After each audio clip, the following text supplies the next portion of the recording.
I'm making this video for two reasons. My name is Al. I live in the city of Cornwall, and I live right across the street from a park. And if you look at our yards, so typical front yards that you see all along, and you see all the lawns are cut, and they're typically cut for two reasons. One, pride of ownership, but they're also because there's city bylaws that don't allow you to let your yards grow wild.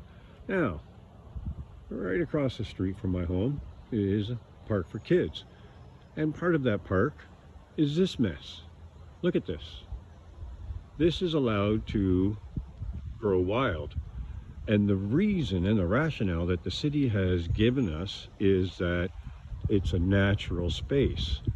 But what they neglect to point out is the year they decided to do this, City Council gave themselves big raises, and then they had to do budget cuts. And one of the budget cuts was to reduce the maintenance on the parks to save money.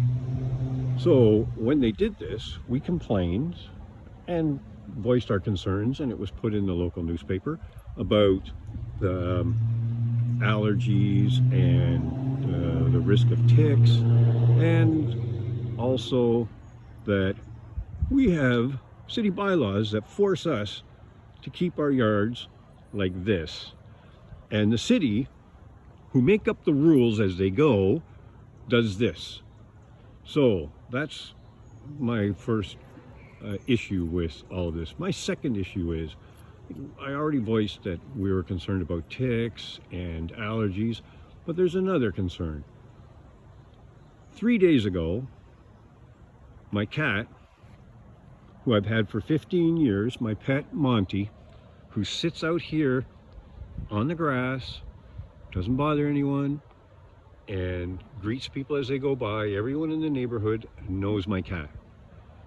3 days ago, he was in the front yard, and a coyote, which this is a perfect hiding ground for them, a coyote comes over and kills my cat. And how do I know this?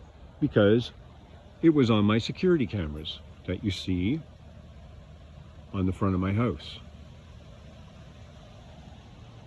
So I'm sending this video to the local newspaper with some closure, and also, like, this is very sad the way the City of Cornwall Council treats people in the community. Other animals, other people with their pets, and pet owners and young kids, they're now at risk for many reasons, and now add to that list the freaking coyotes. Signing off.